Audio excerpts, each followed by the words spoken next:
کہ تھوڑا سا آپ جھک جاتے، اور تھوڑا سا جھکنے پر اللہ تعالیٰ اس عذاب کی دھمکی دے رہا ہے۔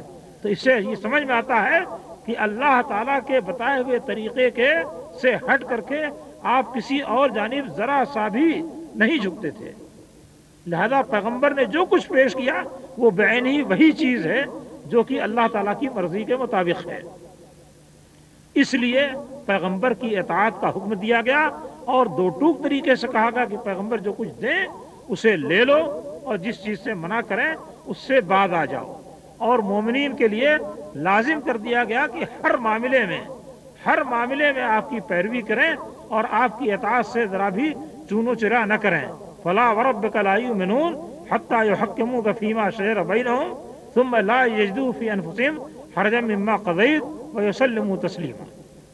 فرمایا کہ تمہارے پروردگار کی قسم ہے کہ لوگ مومن نہیں ہو سکتے یہاں تک کہ آپ کی پیروی کریں، یہاں تک کہ آپ کو حکم اور جج مان لیں ان جھگڑوں میں جو کہ لوگوں کے درمیان پڑ رہے ہیں۔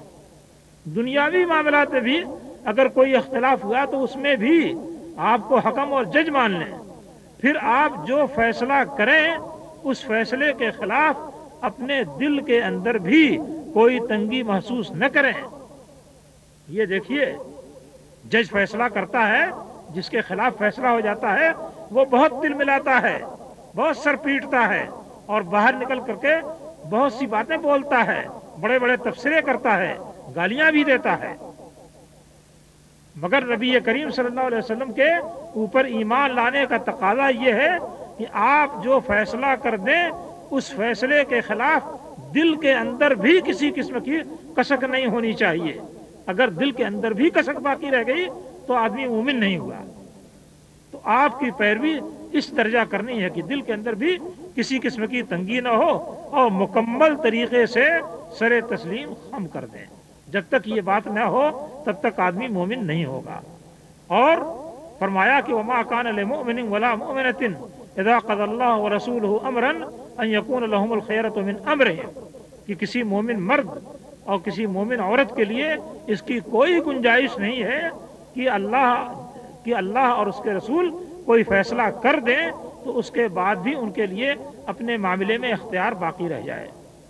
اللہ اور اس کے رسول کے فیصلے کے بعد کسی کے لیے کوئی اختیار باقی نہیں رہتا۔ اور یہ فیصلہ کہاں تک عام ہے؟ مفسرین نے لکھا ہے کہ آیت حضرت زینب کے نکاح کے متعلق نازل ہوئی۔ حضرت زینب کو نبی کریم صلی اللہ علیہ وسلم نے پیغام دیا حضرت زید بن حارثہ کے لیے۔ زید بن حارثہ آزاد کردہ غلام تھے، اور حضرت زینب ایک اونچے خاندان کی عورت تھی۔ ان پر یہ بات گراں گزری تو یہ آیت نازل ہو گئی، اور فوراً انہوں نے بات تسلیم کر لی۔ حالانکہ کسی عورت کو پیغام دیا جائے تو اس کو اختیار رہتا ہے، وہ چاہے تو پیغام دینے والے کا پیغام قبول کرے اور چاہے رد کر دے۔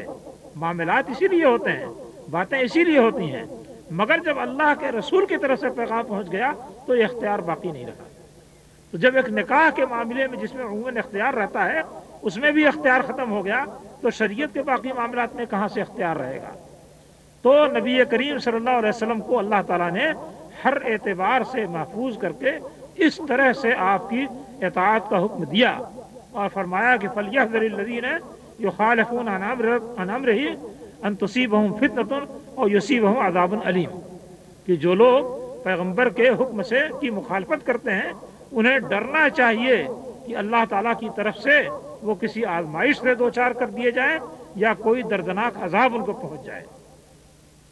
غرض پورا قرآن آپ اٹھا کر دیکھیں گے تو اس بات سے آپ کو بھرا ہوا نظر آئے گا کہ نبی کریم صلی اللہ علیہ وسلم کی پیروی کے علاوہ مسلمانوں کے لیے کوئی اور راستہ نہیں ہے۔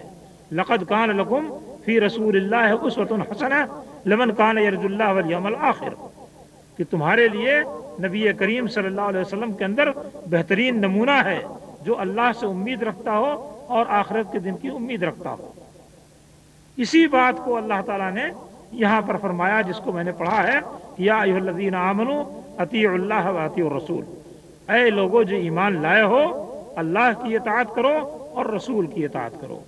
رسول چونکہ اپنے ہر معاملے میں اللہ تعالیٰ کی مرضی کی نمائندگی کرتے ہیں، لہذا رسول کی اطاعت کو بلا چون و چرا اللہ تعالیٰ نے واجب قرار دیا، فرض قرار دیا، اور اس سے نکلنے کی کوئی گنجائش نہیں چھوڑی۔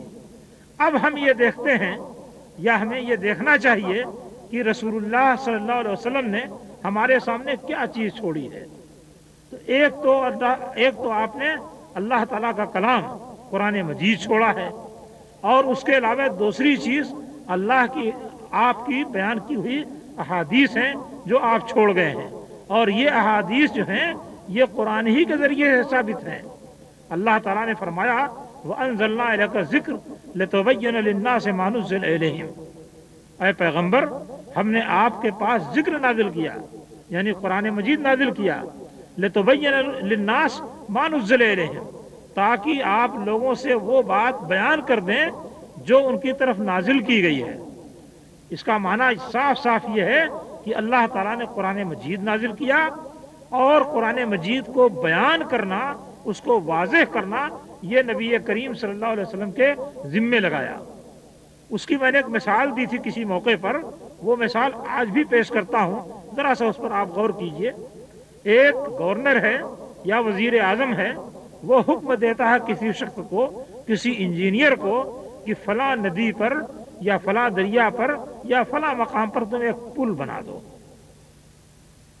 گورنر کا آرڈر ختم، یا وزیر اعظم کا آرڈر ختم کہ فلاں جگہ دریائے اٹک پر پل بنا دو، اس کا آرڈر ختم ہو گیا۔ انجینئر کیا کرے گا؟ پل بنائے گا۔ پل بنانے کے لیے اس کو صرف اتنا ہی کام نہیں کرنا ہے کہ پل بنا دو، پل بنا دو، بات ختم ہو گئی۔ اب پل بنانے کے لیے جتنے مٹیریل کی ضرورت ہے، جتنے لوہے کی ضرورت ہے، جتنی بجری کی ضرورت ہے، جتنی سیمنٹ کی ضرورت ہے، جتنی ریت کی ضرورت ہے، وہ ساری چیزیں وہ باقاعدہ حساب لگا کر کے طے کرے گا۔ پھر اس کے پائے دریا کے اندر جتنی گہرائی تک جانے والے ہیں ان کا حساب لگائے گا، اس کی جو جو تدبیریں ہوں گی وہ سب کچھ کرے گا۔ معلوم نہیں کتنا کام کرے گا۔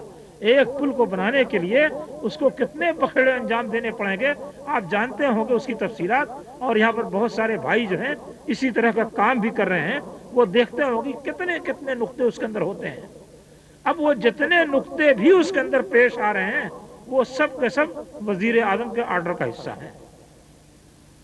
وزیر اعظم کا جو ایک لفظ ہے کہ پل بنا دو، تو جتنے بھی اس میں جتنی بھی تفصیلات ہیں وہ سب کے سب اسی آرڈر کا حصہ ہیں، اس آرڈر سے باہر نہیں ہیں۔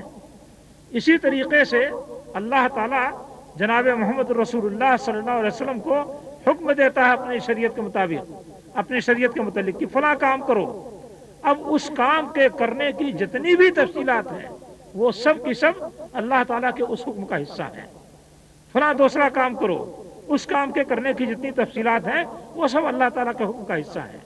اللہ تعالیٰ نے قرآن مجید میں حکم دیا کہ وَأَقِیمُوا الصَّلَاةَ، اقیموا الصَّلَاةَ وَآتُوا الزَّکَاةَ، نماز قائم کرو اور زکوٰۃ ادا کرو۔ اقیم الصلاۃ، نماز قائم کرو۔ اس طرح کے الفاظ قرآن مجید میں جگہ جگہ ہیں، اور کہا جاتا ہے کہ زکوٰۃ اور نماز اور زکوٰۃ ان دونوں کا ایک جائی حکم قرآن مجید میں 80 جگہ ہے۔ بہرکیف جگہ جگہ قرآن مجید میں یہ احکام موجود ہے۔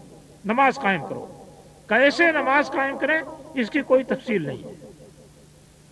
اب اس نماز کو قائم کرنے کے لیے جتنی بھی تفصیلات ہیں جو نبی کریم صلی اللہ علیہ وسلم نے دی ہیں وہ سب کی سب اللہ تعالیٰ کے اسی حکم اور اسی آرڈر کے تحت ہیں۔ جس طریقے سے وزیر اعظم کہتا ہے کہ پل بناؤ، تو پل بنانے کی جتنی تفصیلات ہیں وہ سب کی سب اس کے آرڈر کا حصہ ہیں۔ اسی طریقے سے اللہ تعالیٰ نے فرمایا کہ نماز قائم کرو، تو نماز قائم کرنے کے جتنے معاملات ہیں وہ سب کے